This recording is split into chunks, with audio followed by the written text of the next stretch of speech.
Dios les bendiga, mis amados hermanos. Les saluda el doctor Adrián Nájera de la Universidad Teológica Dayspring Theological University. Vamos a empezar directamente nuestro estudio. Vamos a estudiar nuestra parte 1. Parte 1, el libro de Ezequiel. En el libro de texto que ustedes tienen, no lo vamos a seguir como fue la estructura del mes pasado. El mes pasado nos fuimos página por página estudiándolo y logramos cubrir de balance en el ministerio 6 de esos capítulos. El día de hoy no, el día de hoy, como vas a tener que leer el libro de todos modos para poder hacer tu tarea, entonces tú vas a estudiar sobre el libro de texto, el desarrollo de humildad, toda la parte emotiva, el quebrantamiento del orgullo humano, vas a aprender sobre la rebelión del corazón. El punto que estoy queriendo hacer es de que el libro tiene un enfoque de humildad. Al libro de Ezequiel se le pueden dar múltiples enfoques. Se le puede dar un enfoque histórico, se le puede dar un enfoque talmúdico, se le puede dar un enfoque hebreico en cuanto a su idioma, su lenguaje de hebreo, se le puede dar un enfoque judío, se le puede dar un enfoque escatológico y se le puede dar un enfoque también de humildad. El autor de este libro, después te lo presento, es un amigo mío, sí, es bien chévere el chavo, después te lo presento, el autor de este libro. El autor de este libro decidió escribir, yo soy el autor, decidió escribir el libro de una manera almática, de una manera que te iba a ministrar a tu orgullo, que te iba a ministrar a tu persona para poder corregir estas áreas que necesitamos corregir de orgullo, de altivez, purificación de tu vida, ¿sí? Restauración prometida a tu vida. Pero como el libro está escrito bajo ese tono, lo que yo decidí hacer por separado es mejor explicarte el libro de Ezequiel. Al desglosarte el libro de Ezequiel, entonces ya tendrás la parte técnica. La parte técnica que no se encuentra en este libro de texto es de lo que te voy a estar hablando el día de hoy. Vamos a tomar las partes más interesantes del libro de Ezequiel, desglosar toda su parte histórica, judaica, talmúdica, de su lenguaje, etimológica, y también la parte técnica y escatológica. Entonces es lo que vamos a hacer en este libro. Por eso les pedí que se trajeran sus Biblias para poder ver las porciones bíblicas y ir explicándolas, porque sí hay mucho simbolismo escatológico y tiene cierto nivel de complejidad. ¿Sí? Iniciamos. En Europa hay una sección de tierra conocida, el Reino Unido. No tienes que tomar nota todavía, ya más adelante es cuando necesito que tomes nota. Este Reino Unido es un conglomerado de Inglaterra, Escocia, Gales, Irlanda del Norte. Han estado bajo esa configuración por los pasados 218 años. Entonces, cuando decimos el Reino Unido, eso es lo que la gente piensa cuando piensa del Reino Unido en cuanto a nuestra era, los países. Sí, desde una perspectiva bíblica, el Reino Unido se refiere a las 12 tribus de Israel, cuando se unieron como un reino bajo los reyes Saúl, David y Salomón. Ese es conocido bíblicamente como el Reino Unido. Ese reino solo duró 110 años. Y luego ese Reino Unido se dividió en dos secciones. Te voy a explicar el contexto histórico para entrar ya y que sepan en cuál era estamos lidiando aquí durante el libro de Ezequiel. El norte se llamaba el país del norte, o también ya se llamaba Israel, y el reino del sur se le llamaba Judá.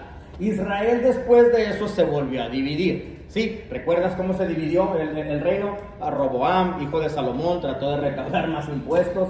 A Jeroboam, hijo de Nabat, tomó a sus 10 tribus y dijo, ya me voy, vámonos de aquí. Así que se dividió el reino. El reino del norte continuó como un reino viable y dividido durante 210 años. ¿Sí? Luego fueron cautivos en el año 722 antes de Cristo por los asirios. El reino del sur permaneció unido por 135 años y fueron cautivos en Babilonia en el año 586 antes de Cristo. Acá estoy yo. El reino, ahora dividido durante mucho tiempo, ese reino del sur se fue después también a cautiverio babilónico.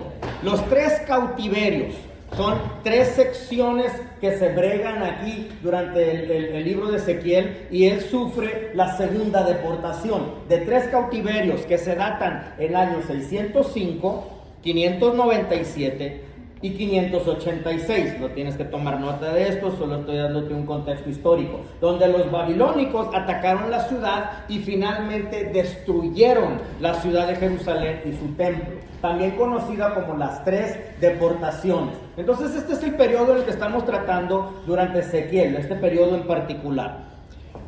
Sí, durante este exilio babilónico, acá estoy yo, que es un punto muy significativo en la historia judía, ¿sí? Se asocia famosamente con el número profético 70. Ese número proviene de la profecía de Jeremías, quien profetizó que el pueblo Judá serviría al rey de Babilonia durante 70 años. Jeremías capítulo 25, versículo 11. Si bien el periodo de 70 años es un número teológico y profético clave, te lo voy a resumir ya de una manera más concisa para entrar directamente al libro. Primera deportación, estamos hablando del profeta Daniel, que fue llevado en cautiverio. Segunda deportación fue la deportación de Ezequiel. Y por eso Ezequiel llega diciéndole al pueblo amenazas muy agresivas, diciéndoles todavía no se acaba el asedio, todavía no se acaban los golpes, viene algo todavía peor, porque en la tercera deportación, y es la más devastadora, es donde los babilónicos destruyeron Jerusalén y destruyen el templo de Salomón, primer templo. ¿Sí? Luego viene el fin del exilio, bajo el decreto de Ciro el Grande, el rey de Persa. Él les permite poder regresar al templo, y ese es el libro de Esdras. ¿Sí? Cuando salen del exilio y pueden regresar a construir el templo. Y Esdras, con su corazón profético y un profeta más amable, él intenta decirles, bueno, vamos a reunirnos, vamos a construir el templo. Pero hay personas mayores, es lo que se me hace raro, que después de todo el golpe que recibieron en Babilonia, personas mayores estaban quejándose. No, pero ¿cómo vamos a reconstruir el templo si la gloria de Salomón, de Dios, ya no está ahí, porque no es el templo de Salomón? No, pues vamos a unirnos para construirlo. No va a ser igual, la gloria de Dios. Espérate, ya no tienes ni templo, vamos a construir algo. Sí, pero la gloria de Jehová estaba en aquel lugar. Entonces se pausa por mucho tiempo la construcción por estas personas quejonas, que asombrosamente no deberían de ser quejones, ¿sí? Entonces tarda después 70 años en construir el templo bajo Ageo y Zacarías. ¿Ya? Ageo y Zacarías son los sacerdotes en ese entonces cuando reconstruyen el templo, un templo que estaba más o menos hecho bonito, pero no a la perfección. Luego, cuando llega Herodes a ese segundo templo que lo construyen, ya no es el templo de Salomón, ¿verdad? Porque el templo de Salomón fue el que fue destruido.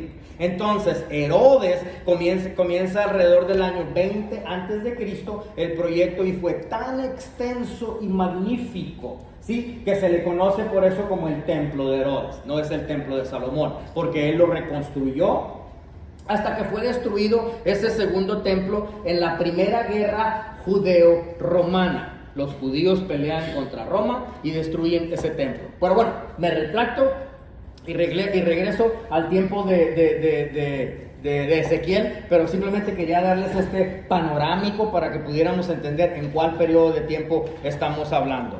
Mira, yo entré en el ministerio personalmente porque tenía ciertos modelos que yo quería seguir. Miré ciertos predicadores, miraba ciertos misioneros, anduve haciendo unos cuantos viajecitos con algunos, y yo decía, bueno, qué bonito, eso me gustaría hacer, me gustaría predicar en diferentes lugares, ¿verdad? Si los profetas Jeremías o Ezequiel hubieran sido los modelos a seguir cuando yo empecé el ministerio, probablemente no le hubiera entrado. Tenía mis dudas, hubiera dicho no, gracias. Ezequiel, como Jeremías, también era sacerdote, pero no pudo servir como sacerdote. ¿Por qué? Porque justo cuando estaba por servir como sacerdote, los babilónicos lo tomaron cautivo y se lo llevaron a Babilonia. ¿Sí? Aunque fue entrenado para el sacerdocio y debería servir como sacerdote, Fue cautivo en Babilonia 11 años antes de que la ciudad fuera destruida en el año 586. Entonces te expliqué estas 3 deportaciones, ¿verdad? Él es parte de la segunda deportación. La primera deportación es la era de Daniel. Su nombre era Daniel. ¿Sí? En el año 597 la primera deportación, segundo ataque y la deportación. En este momento Ezequiel se fue al cautiverio. Años después el templo fue destruido. Lo que significa que el profeta Ezequiel tuvo 2 contemporáneos, 2 profetas de su era, Jeremías y Daniel. Jeremías, mayor que Ezequiel en edad, vivía en Egipto en ese momento. Daniel, sin embargo, ha estado en Babilonia antes de que Ezequiel llegara ahí. Para este entonces ya ocupaba sin duda una posición muy prominente en la corte de Nabucodonosor. Daniel era el capitán de los magos, the Magi, el Magí o el Magí, que eran los sabios de Babilonia. Sí, sacerdotes, eruditos, zoroastrianos, astrología, adivinación, consejeros religiosos. Zoroastrianismo era el dios Ahura Mazda, el dios sabio, y era adorado. Entonces tú dices, ¿pero por qué Daniel se prestaba para eso? Pues Nabucodonosor lo decidía. Entonces Ezequiel, si has leído el libro, era un profeta muy visual. Vio cosas, veía visiones, vio el plan de Dios desglosado, desentrañado. ¿Sí? En cierto sentido, la gloria de Dios se descubrió ante él. La visión de la gloria de Dios partiendo el templo, algunos ejemplos, visiones simbólicas de juicios, detalles arquitectónicos del templo restaurado, el valle de huesos secos. Entonces su método era usar imágenes para llamar la atención del pueblo, acostado de un lado, acostado públicamente, en público durante horas, durante días, durante meses. Afeitarse la cabeza, afeitarse la barba en público, escondiéndose en una cueva, no mostrar emoción cuando murió su esposa. Una serie de ejemplos visuales totalmente locos. ¿Por qué? El pueblo de Dios no estaba escuchando el mensaje de la palabra de Dios. Y entonces él utiliza una forma muy peculiar de llamar la atención del pueblo. No fue diseñada por él mismo, sino estaba en una sumisión voluntaria, en una obediencia total a lo que Dios le decía que hacía. El profeta estaba viniendo al pueblo de Israel con el así dice el Señor. Pero había un desinterés. Entonces él siente la necesidad de intensificar el mensaje dando imágenes y gráficas. Piensa en la iglesia de hoy mientras te estoy dando estos ejemplos. Una iglesia que estamos viviendo donde a la gente se le tiene que dar entretenimiento. Donde predicar desde los púlpitos para la gente parece tener una tendencia a que necesitas llamarles la atención, llevándoles ilustraciones gráficas desde el púlpito. Pones espectáculos, te paras en las sillas, andas en bicicletas dentro y alrededor del templo, llamas los de Harley Davidson, los cholos presumiendo que tanto pecado cometieron y la iglesia aplaudiéndole su pasado, ¿sí? Idolatrando mafiosos que llamamos, ¿sí? Espero no me demande aquí esta mujer, pero Olga Brinsky con su vestido grandote que la invitan a las iglesias, ¿sí? Entonces, todo lo que puedo decir yo personalmente es, pues, eso está bien. Pero es la misma acusación de la que está tratando Ezequiel con una multitud de personas que no pueden o no quieren escuchar la palabra de Dios. Permítanme recordarles que la fe todavía viene por el oír. Y todavía ese es el caso. La fe viene por el oír y el oír la palabra de Dios. Mis amados alumnos en entrenamiento para ser ministros y para predicar. Si eres un predicador, sé lo suficientemente bueno para usar palabras, para pintar imágenes en la mente de las personas y que puedan entender claramente el mensaje. Todos los profetas llegaban con palabras, así dice el Señor. Ezequiel y Jeremías son la excepción. ¿sí? Pero eso simplemente apunta al tipo de corazones recalcitrantes, corazones endurecidos y rebeldes, que no les gusta, ¿sí?, los mensajes, y dicen, es que yo necesito un auxiliar audiovisual, y tú les cumples su capricho al ponerte faramayas y patadas voladoras y saltos mortales. El bosquejo del libro de Ezequiel es muy lógico. Ahora, si quieres tomar estas notitas, la primera sección es personal, que son los capítulos 1 al 3. La segunda sección es nacional, que son los capítulos 4 hasta el 24. Vuelvo a repetir una vez más. La primera sección del libro de Ezequiel es personal, capítulos 1 al 3. La segunda sección es nacional, capítulos 4 a 24. La tercera sección es internacional, capítulos 25 al 32. Esa es internacional, donde está trayendo juicios a las otras naciones vecinas. La tercera es internacional, 25 al 32.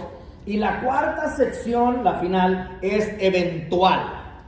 Pero eventual porque estás lidiando de tu era. Algo, es una descripción muy escatológica. Trata sobre los finales de los tiempos, obvio la era en la que estamos viviendo, pero se pasa de nuestra era, se va todavía al tiempo del milenio, ¿sí? Muy escatológico. La escatología, si quieres una definición de qué es la escatología, es el final de los días y la gloria de Dios. Todo esto queda grabado en la grabación para que lo puedan mirar después.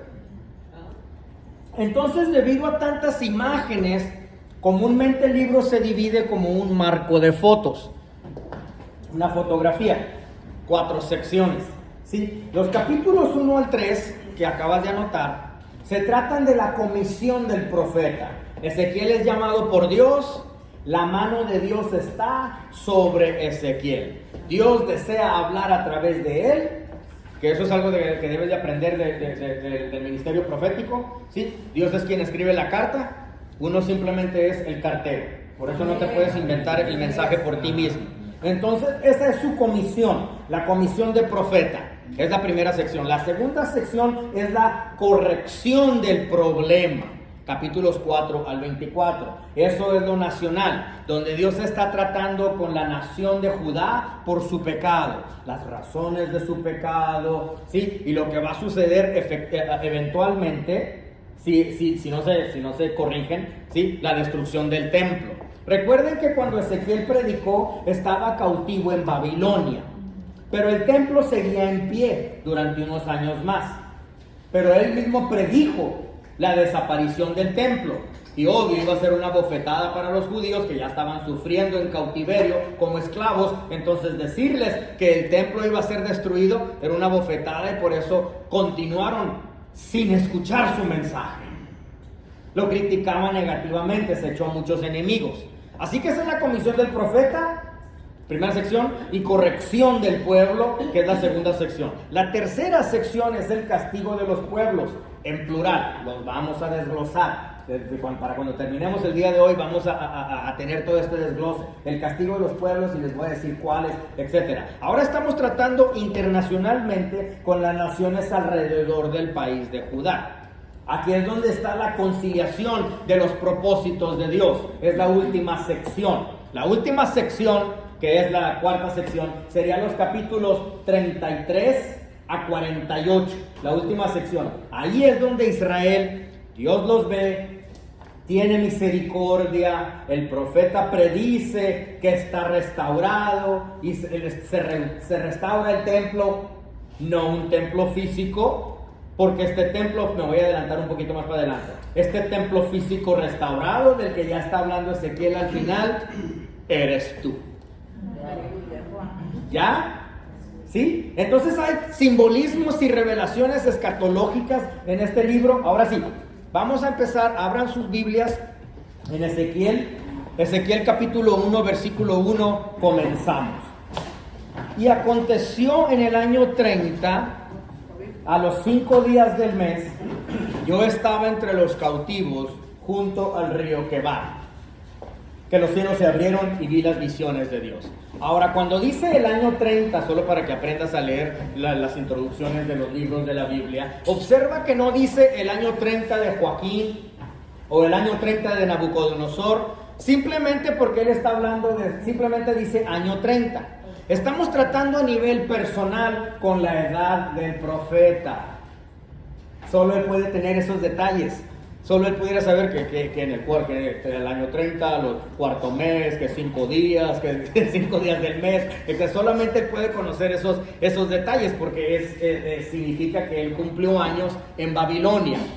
¿Sí? Porque eso es significativo. Es muy significativo que cumple 30 años, porque en el sacerdocio se iniciaba su servicio a la edad de 30 años. ¿Ya? Cuando cumples 30 años, lo que significa que cumplió años ya estando esclavo, acababa de cumplir años, ¿sí? Lo que significa que se preparó para el sacerdocio, pero nunca pudo servir en ese templo que él anhelaba servir, ¿sí? Porque eso es significativo. Debido a todos los profetas, a Ezequiel se le daría una descripción detallada de otro templo que aún no ha sido construido. ¿Te acuerdas que dije de ti? Dímelo. ¿Cuál es este templo del que se está hablando? Aquí estamos hablando del primer templo. El primer templo, sí. Pero a Ezequiel se le daría una descripción detallada de otro templo, y por eso Dios decidió sacar al pueblo del primer templo, sacar a este profeta de ese templo y sacar su gloria de ese templo. Acuérdate de los querubines, ahorita te lo hablo. Saca hasta su gloria del primer templo porque estaban idolatrando su templo. ¿Sí? Un templo que no había sido construido fue el que se reveló, sino que sería edificado no en el periodo de la tribulación, sino en el reino milenario. Da una descripción muy detallada de ese templo, ahorita lo vamos a ver en un ratito. Así que dice: yo estaba entre los cautivos, versículo 1, junto al río Chebar, también conocido como Quebar. ¿Sí? Una mejor manera de ver esto es, si lo buscas en el internet, se llama Canal Quebar. Sí, había 2 ríos, como ustedes saben, en esta zona del mundo: el río Tigris y el río Éufrates. ¿Sí? Que en el Éufrates es donde está el Tiberíades o Tiberiades. ¿Se acuerdan de la alimentación de los 5000? ¿Sí? ¿Se acuerdan? Caminó sobre las aguas. Bueno, fue en el río Éufrates. Entonces, de ahí, de estos grandes, que son 2 ríos enormes, se regaba la tierra. La gente dividía esa agua de esos 2 canales para riego de siembra y agricultura en ríos más pequeñitos. El Tigris y el Éufrates son los grandes, pero entonces nace el canal Quebar de estos 2 grandotes, y la gente los utilizaba para siembra y para agricultura. Ahí estaba sentado Ezequiel. Estaba con un grupo de cautivos que estaban acampados junto al canal, el río Quebar. Y dice: y los cielos se abrieron y vi visiones de Dios, muy gráficas,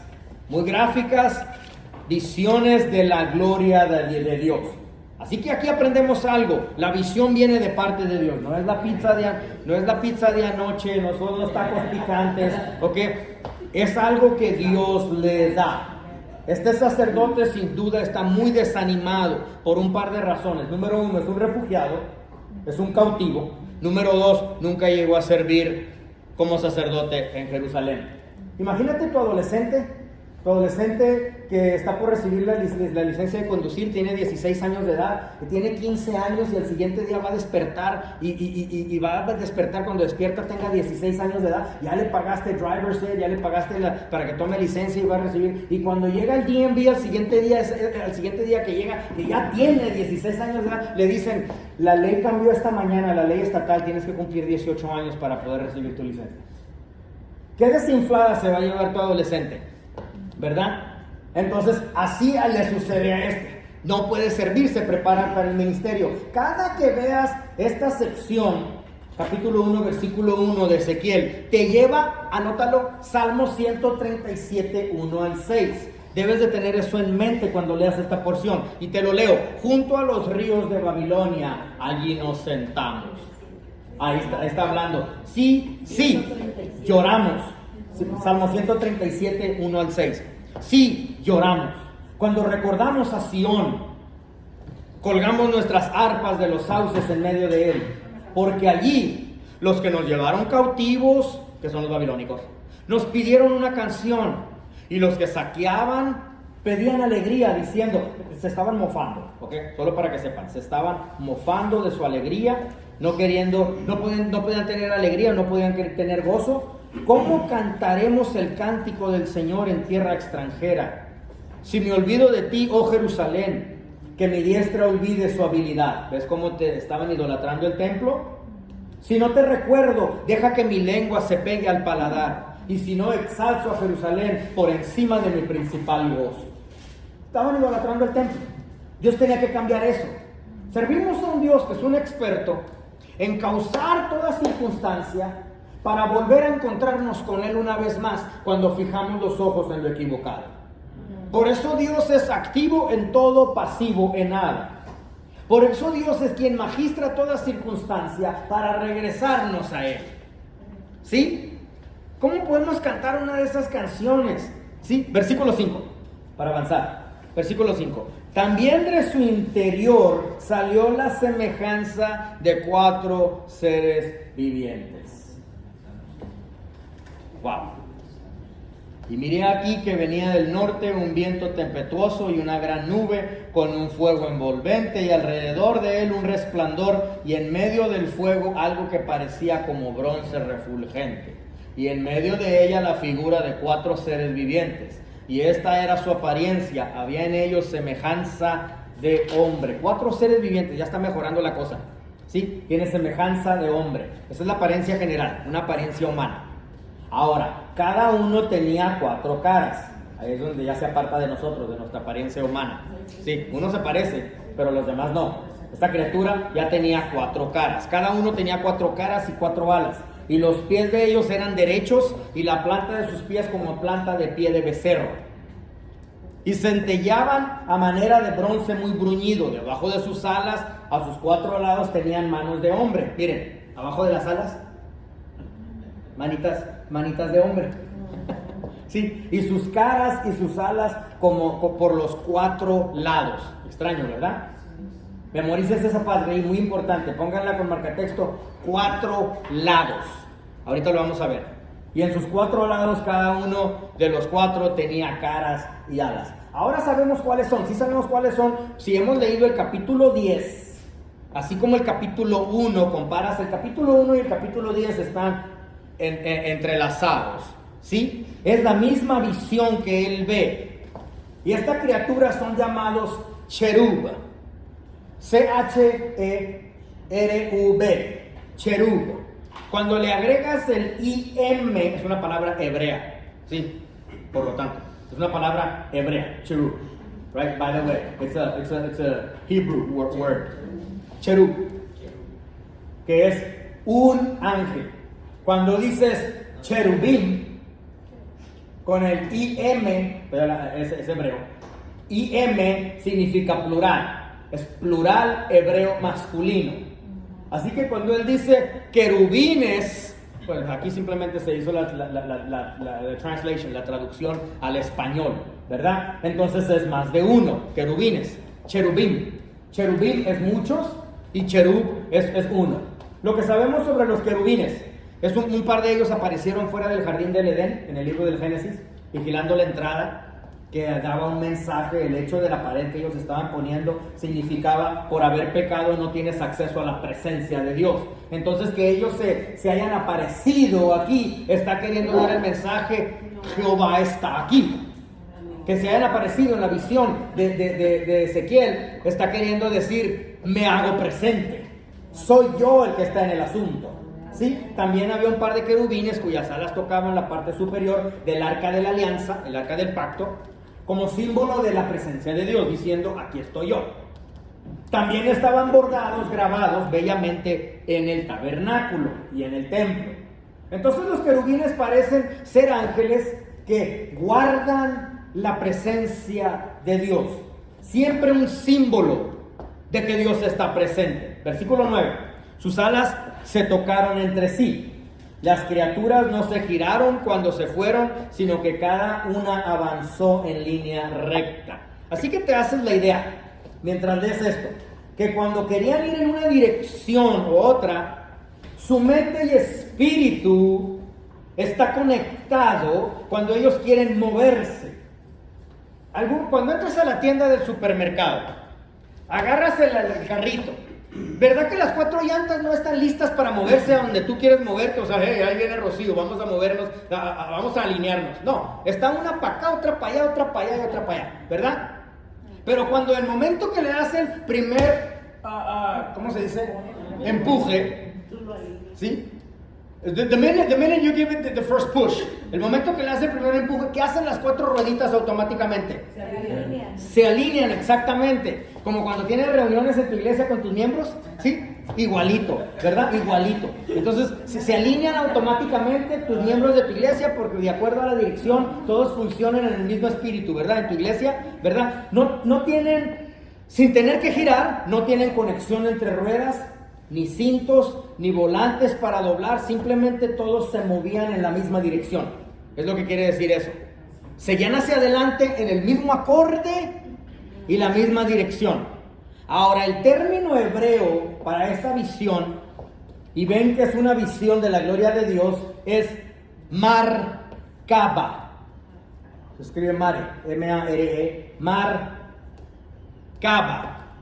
o Mar-Kaba. K de Kiko, A-B-A-H. K de Kiko, sí, Kiko, el de cállate, que me desesperas. ¿Ese Kiko? Sí, la K de Kiko. Ok, no entendieron mucho lo que dije.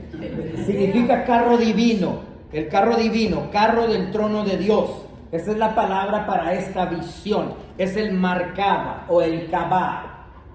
La mención de esto simplemente da a indicar que si alguna vez te quieres profundizar en interpretaciones talmúdicas, especialmente son escritos muy místicos, un conjunto del judaísmo. Cuando buscas el Kab o el Kabbalah, es judaísmo cabalístico, es muy místico. Todo se centra sobre esta visión de Ezequiel en capítulo 1 y capítulo 10. Muy profundo, ni te recomiendo meterte en eso, ¿no? Son interpretaciones muy espirituales sobre la angelología. Temas que eruditos, argumentos de acuerdo a miles de rabinos que se han reunido para estudiar la angelología y poder estudiar cuáles son las diferentes clasificaciones de ángeles, pero también ya que están en el pleito, ya que están los judíos metidos dentro, pues platican otras cosas, éticas, costumbres, filosofía, historia, folclore, enseñanzas, templos, guerras, la Torah escrita, la Torah oral, ¿sí? Todos estos temas, alumnos de teología que no hacen la tarea. Tenía que meter eso ahí. Sí, argumentan todo tipo de dilemas ellos, y eso es lo que viene siendo las interpretaciones talmúdicas, pero principalmente se centran sobre la angelología y discuten ellos esta visión de lo que sucedió en el capítulo 1 y el capítulo 10, pero no es necesario meternos en todo eso. Versículo 10. En cuanto a la semejanza de sus rostros, cada uno tenía rostro de hombre. Cada uno de los 4 tenía cara de león. En el lado derecho, cada uno de los 4 tenía cara de buey. En el lado izquierdo, cada uno de los 4 tenía cara de águila. Sí, ahora ya llamó nuestra atención. Ahora sí ya llamó nuestra atención. Sigamos leyendo, versículos 11 y 12. Así eran sus rostros. Sus alas se extendieron hacia arriba. 2 alas de cada uno se tocaron entre sí. Y los 2 cubrieron sus cuerpos. Y cada uno siguió adelante. Iban a donde el Espíritu quería y no se volvieron cuando se fueron. Imagínate, se te aparece un ángel, te levantas a las 3 de la madrugada a tomar agua en la cocina y te topas con el ángel. ¿Sí?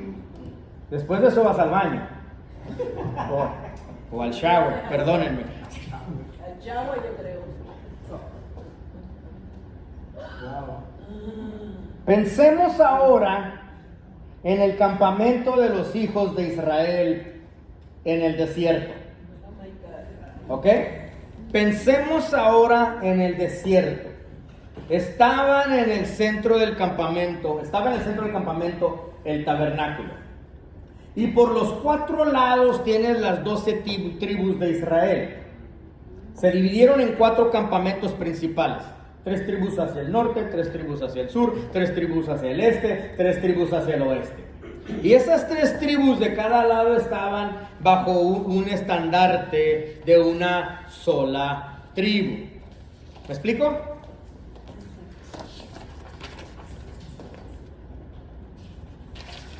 Así que por un lado estaban bajo el estandarte de la tribu de Judá, cuya insignia resulta ser un león.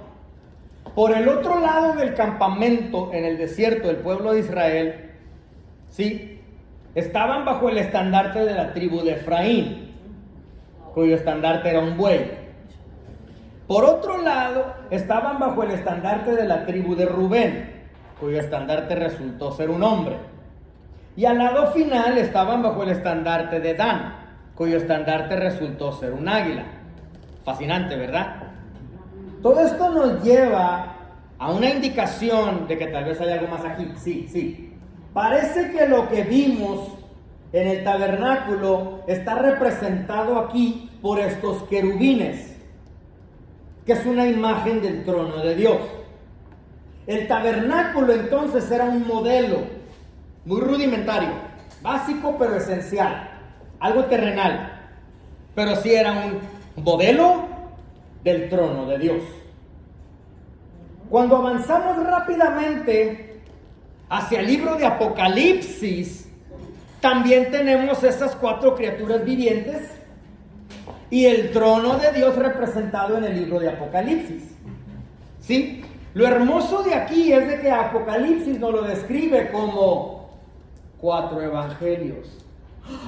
Oh my God, los 4 ángeles que vio Ezequiel estaba apuntando hacia Jesucristo, porque los evangelios, el mensaje esencial que dicen los 4 evangelios, se resume en un solo tema, los 4 evangelios: Jesucristo.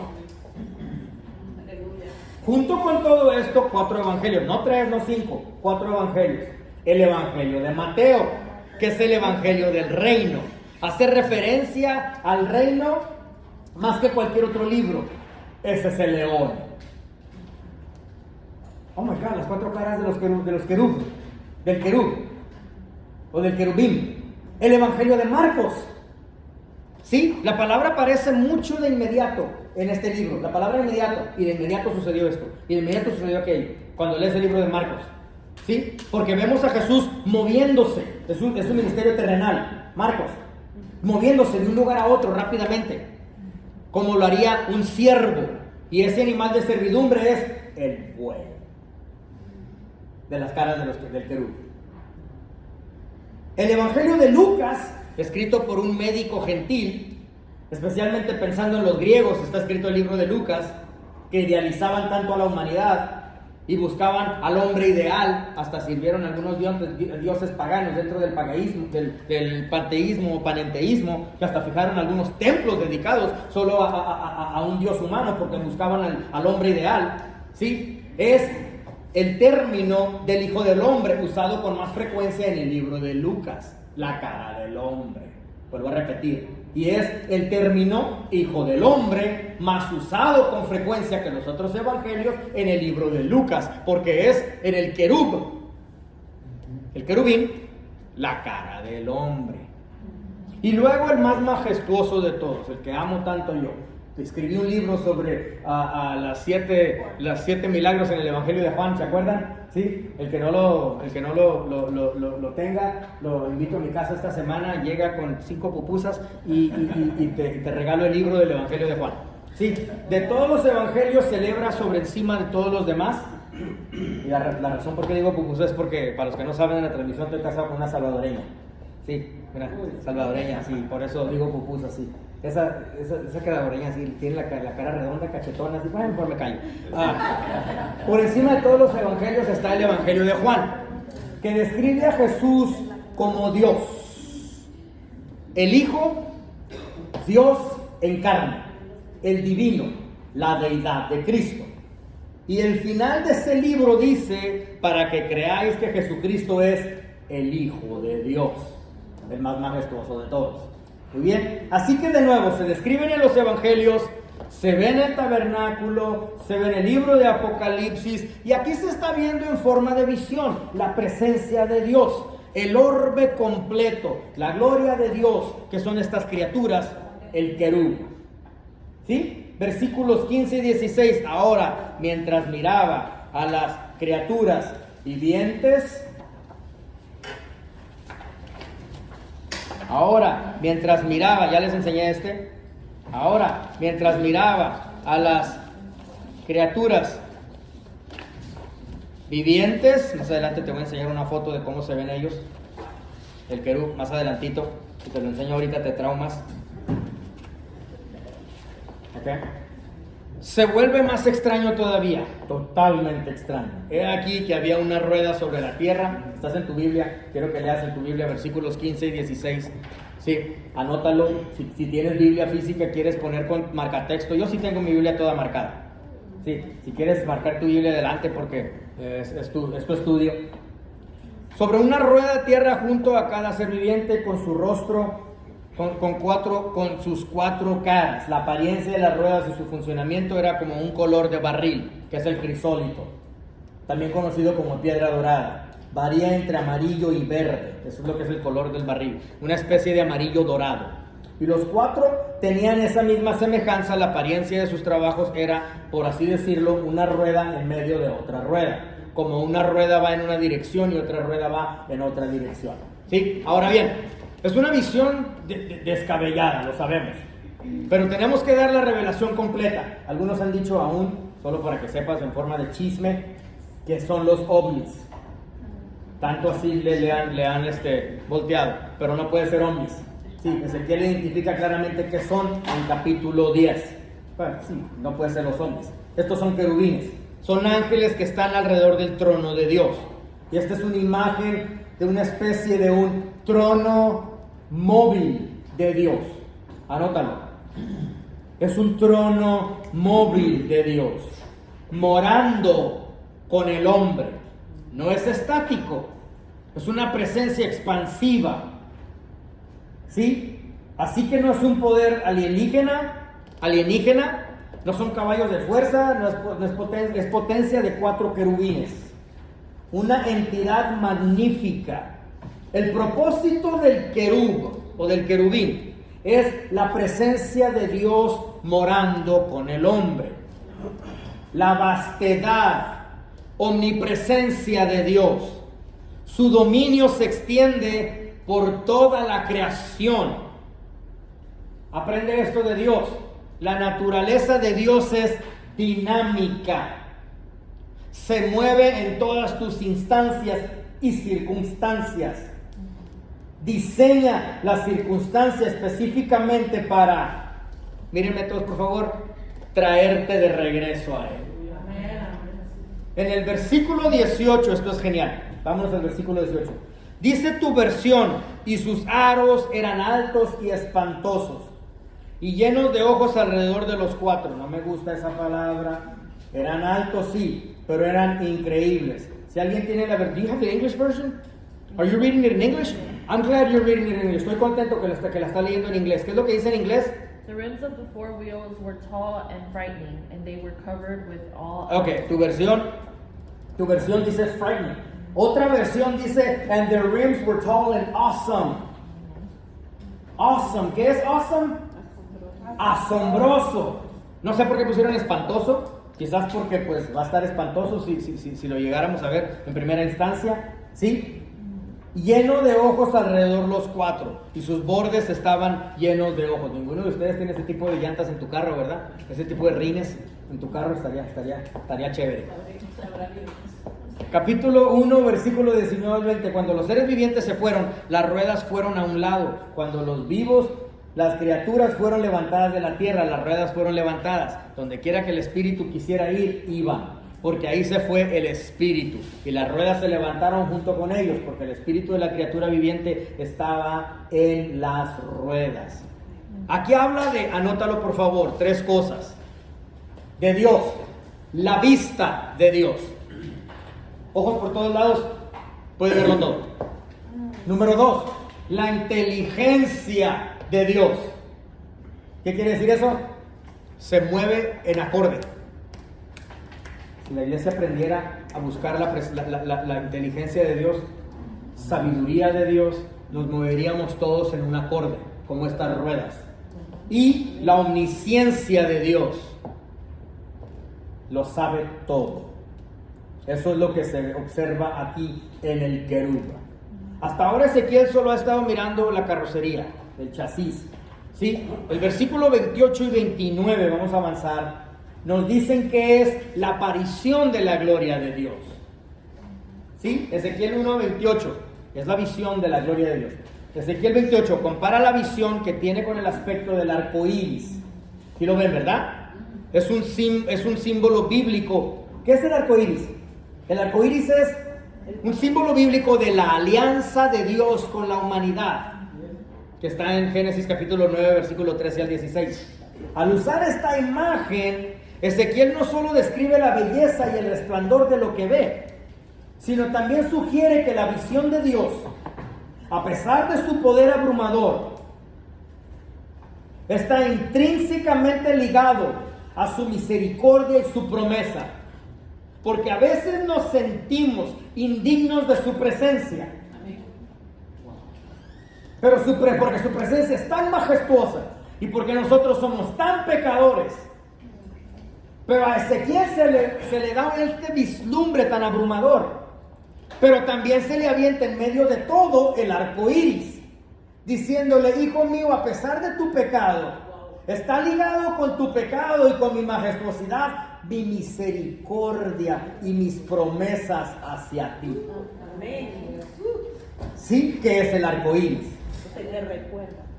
Te recuerda que aunque eres feo, gordo, chaparro y feo, ¿sí?, tengo misericordia y promesa hacia ti. Una vez que Ezequiel vio esto, ¿sí?, una voz que hablaba. Una vez que Ezequiel está postrado, es lo que quise decir. Una vez que Ezequiel está postrado, ¿sí ven lo que dice? Como aparece el arco iris que estaba en las nubes el día que llueve, así era el parecer del resplandor alrededor. Esta fue la visión de la semejanza de la gloria de Jehová. Y cuando yo la vi, me postré sobre mi rostro y oí la voz de uno que hablaba. Vemos la orden ahí. Después de humillarte, viene la comunicación con Dios. ¿Qué es comunicación con Dios? Acceso a la santidad.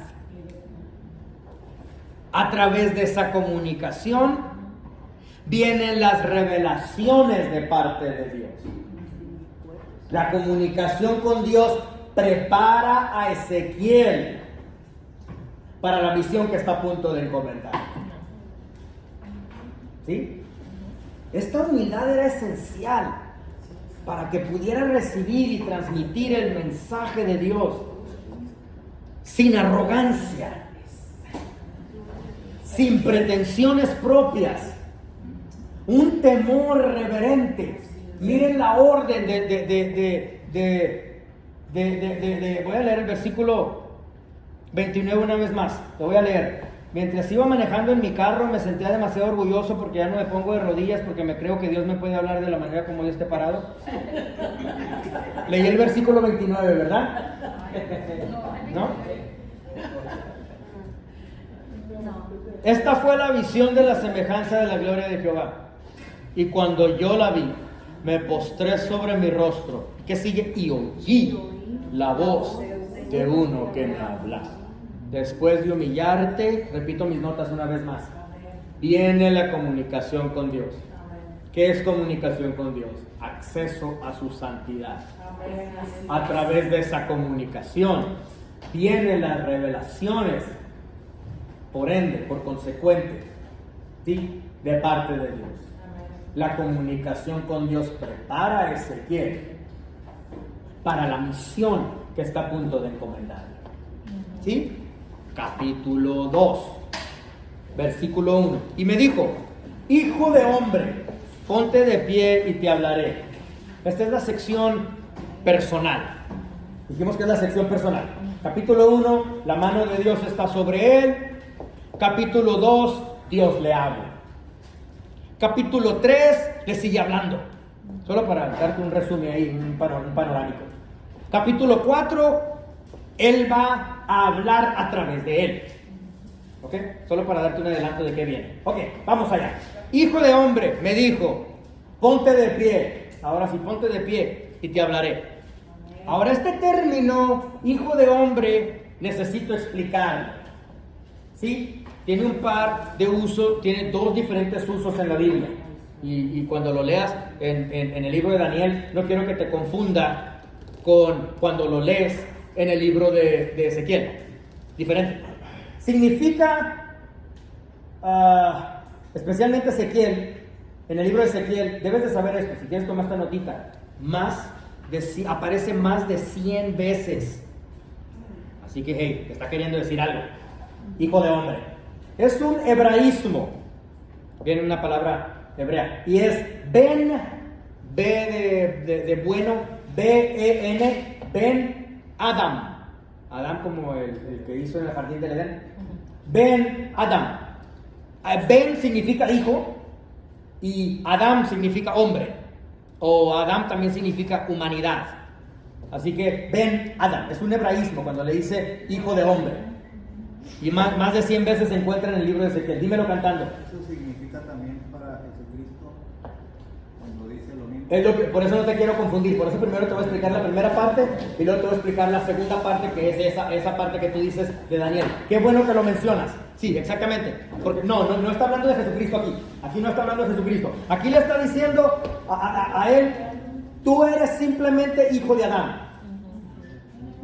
O sea, ya de una manera ya más reducida en valor.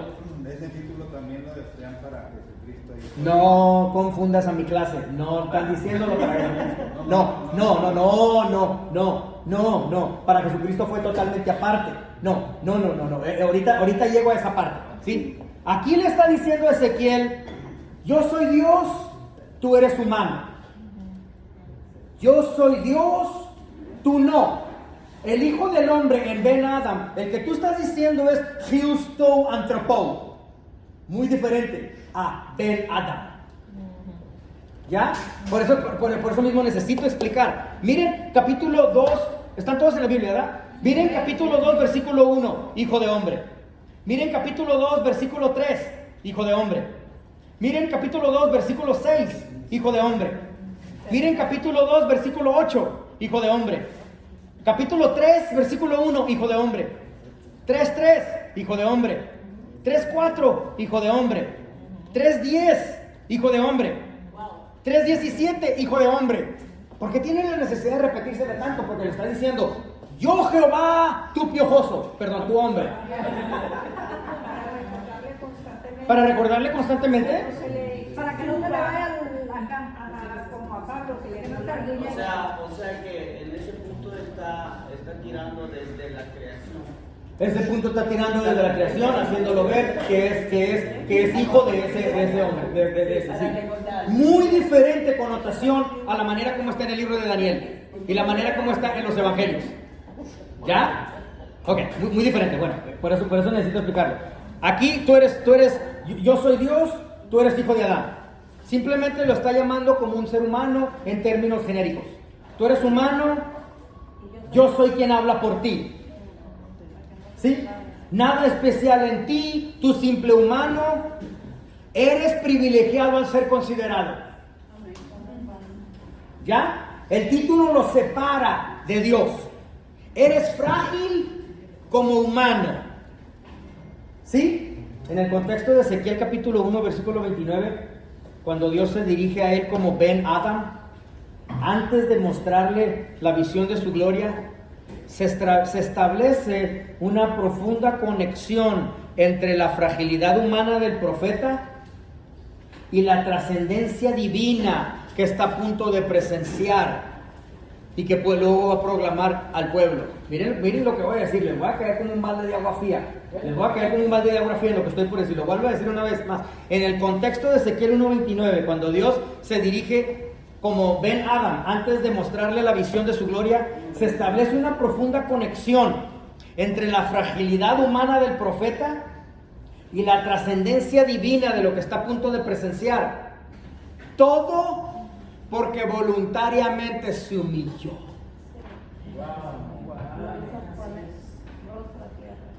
La comunicación divina comienza reconociendo la humanidad del receptor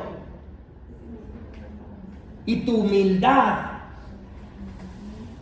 antes de revelarte. Y solo así te va a poder revelar. la magnificencia. ¿Sí? Por eso tu libro está titulado El desarrollo de humildad. Ahora, vamos a ver el otro punto de vista. ¿Sí? Haz que te brincas por meterte al otro punto de vista. Porque, sin embargo, cuando llegamos al libro de Daniel, el término hijo de hombre en el capítulo 7 de Daniel es muy diferente. ¿Sí? Vamos a hacer una comparación. Daniel ve una visión del anciano de días que es Dios Todopoderoso. El hijo del hombre viene hacia él. Dios Todopoderoso da al hijo de hombre en Daniel, le da un reino, un dominio, un poder que es eterno. Ese es Jesucristo. Ese es el tipo de hijo de hombre que leemos cuando Jesús es llamado hijo de hombre en todo el Nuevo Testamento. Griego, huios, H-U-I-O-S, huios, tou, anthropo. Necesitas saber esto. Cuando lees hijo del hombre en el Nuevo Testamento, es referencia a Daniel capítulo 7. ¿Cómo sabemos esto? Cuando dijo Jesús que era hijo de hombre, él no estaba diciendo Ben Adam, él estaba refiriéndose a este hijo de hombre en Daniel. ¿Sí? Los líderes judíos querían matarlo porque estaba asumiendo ese título. ¿Sí? Si hubiera estado queriendo hablar de Ben Adam, no le hubieran querido hacer nada.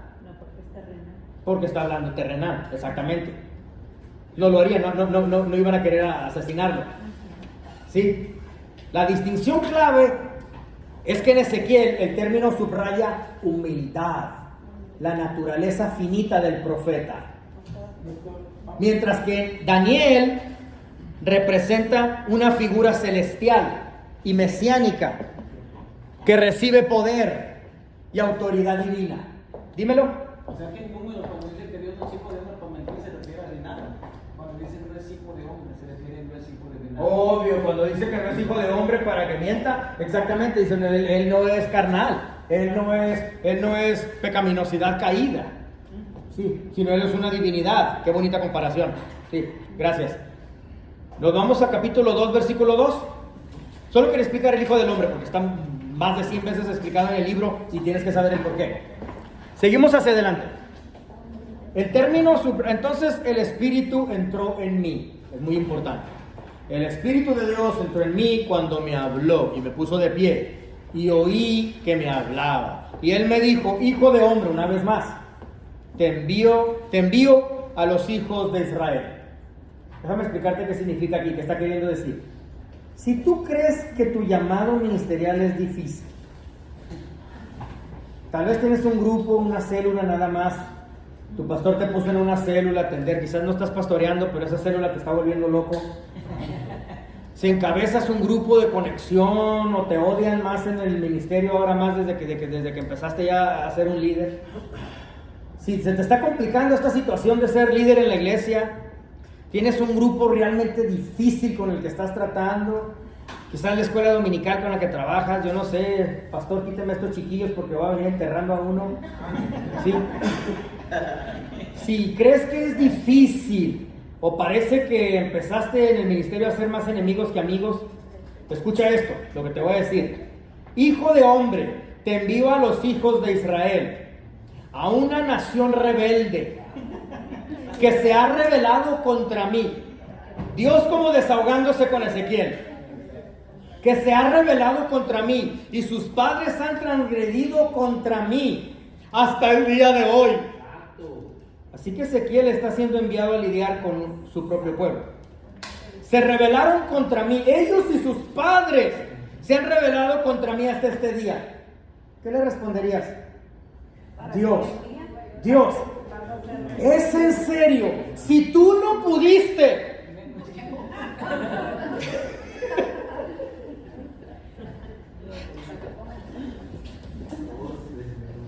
Si tú no has podido con ellos, Dios, ¿qué esperanzas tengo yo?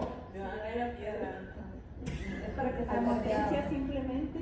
¿Sabes qué significa esto? Crecimiento. ¿Sí? No, se llama su misión era llevar el mensaje.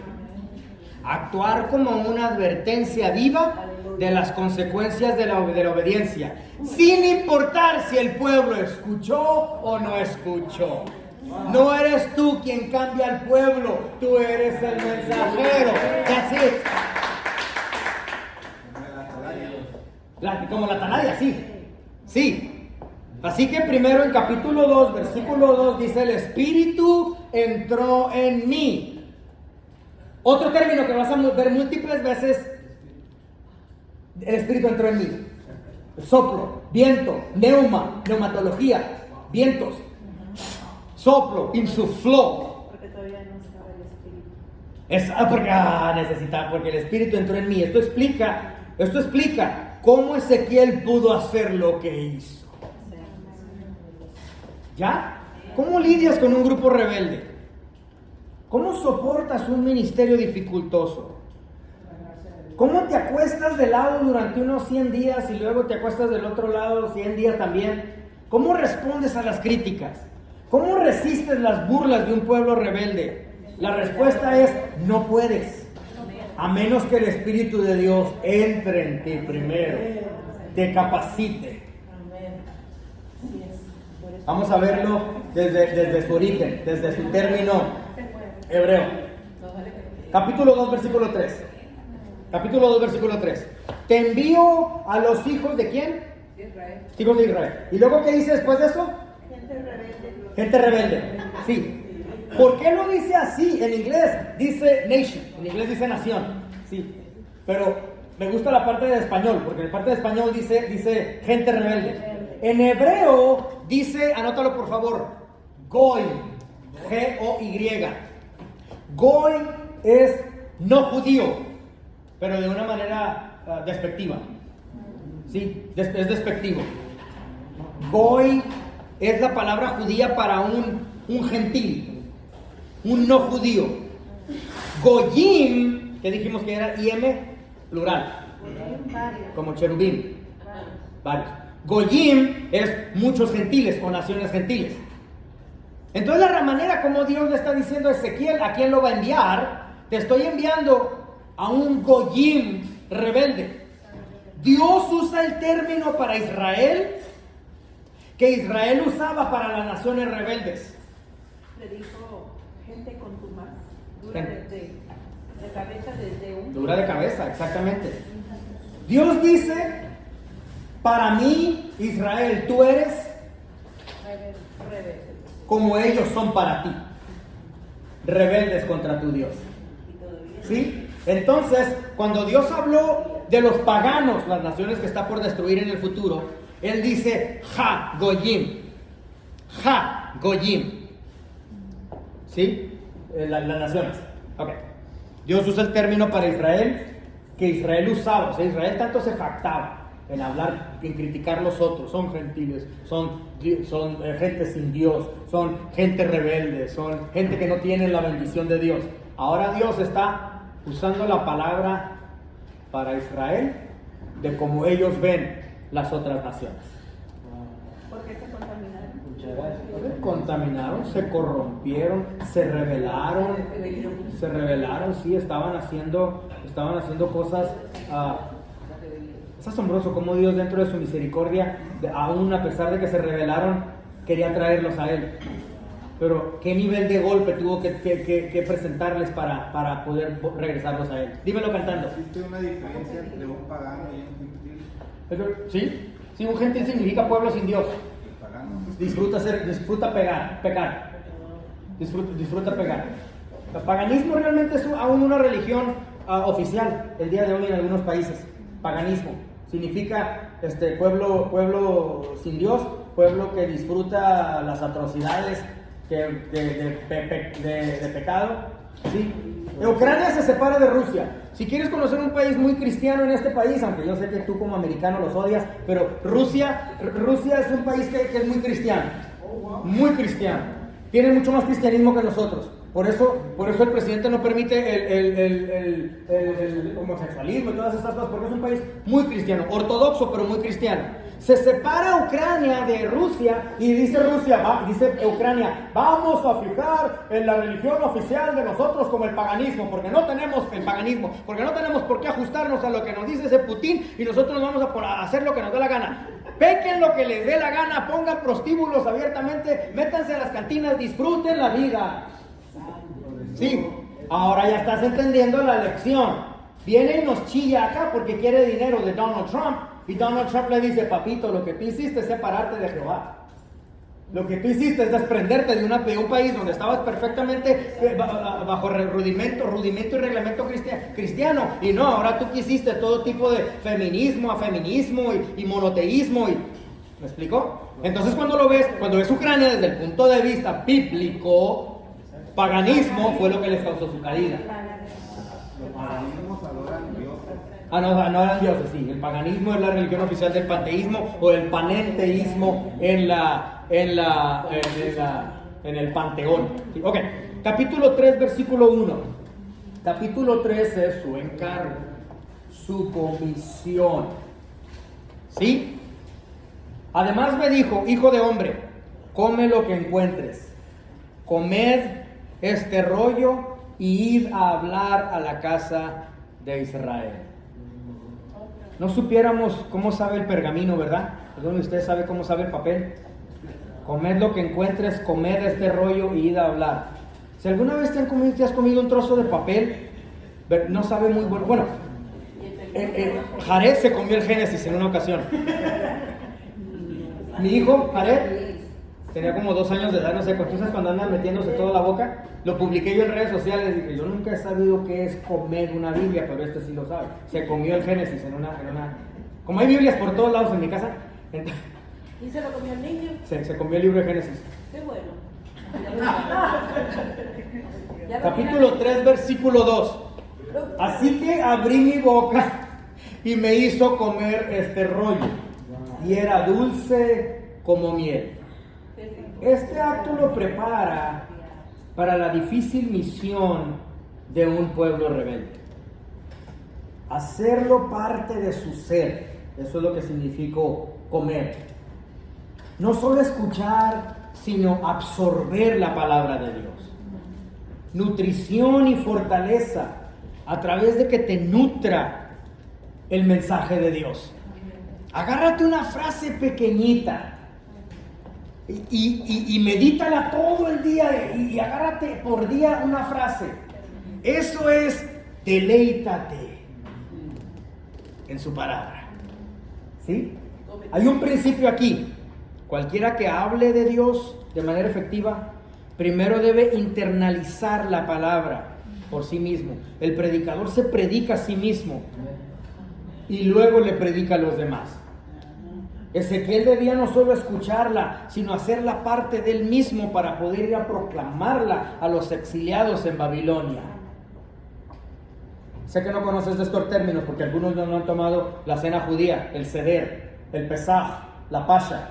Pero en el concepto del seder, de la cena judía, hay 2 elementos ahí, que uno es el marror, y el marror es el rábano molido. Y sabe espantoso. Cuando tú tienes la Santa Cena en tu iglesia, sí, que te estafan ahí con el juguito, digo, que te dan la práctica ahí con el pan y el juguito, okay. Eso no es todo, hay rábano molido, hay canela, hay hueso de cordero, hay miel, hay canela, nueces, manzana cortada en cuadritos, miel, el vino, Manischewitz o Mogen David. Hay muchos otros elementos dentro de lo que es el plato del seder. La lechuga, el perejil, la agua salada. Hay muchos elementos que es el completo. Bueno, hay 2 diferentes elementos ahí, que es uno es el marror, que viene siendo el rábano amargo, que tienes que comerlo hasta el punto que te haga llorar. Rábano amargo, sí. Y luego el otro es el jaroset, que viene siendo la manzana, lo dulce. El concepto aquí judío es: solo puedes disfrutar la dulzura de la redención hasta que hayas experimentado la amargura de la esclavitud. Por eso le dice: cómete la palabra hasta que la consumas tanto y la internalices la palabra para ti mismo y la estés disfrutando. vas a poder presentarla como miel. Hay satisfacción en la obediencia. La dulzura y el deleite que se encuentra en obedecer a Dios y cumplir su voluntad, incluso si el mensaje es difícil de llevar, incluso si el mensaje es difícil de internalizar. ¿Sí? Soy una persona muy militante. Vengo de ejército, era muy militante. Lo que me entrenaron a hacer, ni quiero decírtelo, es espantoso. Y quiero que Dios quiebre estos impulsos arrebatados dentro de mí. Pero ¿qué es eso de que la Biblia te dice que si te dan una bofetada le pongas el otro cachete? Oye, yo quiero arrancar esa parte de la Biblia y quitar la hoja y que no exista. ¿Por qué? Porque estoy entrenado a quitarle la vida a un hombre en 3-4 segundos. That's what I'm trying to do. Entonces, hay satisfacción en la obediencia, aún si está duro el mensaje de recibirlo. Ahí es donde más te forzas a que sea un deleite para ti, dulzura para ti, recibir la palabra. ¿Sí? Jeremías capítulo 15, versículo 16 dijo: tus palabras fueron halladas y las comí, y fueron para mi gozo y regocijo de mi corazón. Así que toma este mensaje, lo internaliza Ezequiel y se ve en esta visión del rollo. Capítulo 3, versículo 17. Hijo de hombre, te he puesto por atalaya, centinela, en la casa de Israel. Por tanto, oíd una palabra de mi boca y dadles una advertencia de mi parte. Mis amados hermanos, soy el doctor Adrián Nájera de la Universidad Teológica de Spring Theological University. Terminamos nuestra primera parte del libro de Ezequiel. El libro de Ezequiel, primera parte. Pueden comunicarse con nosotros a través del número que tienen en pantalla, 469-628-9291, o el sitio web www.dtuniversity.org. Les advertí, a los que están en la grabación les advertí, ese es el grupo más rebelde. Les amo, regresamos en el segundo tiempo.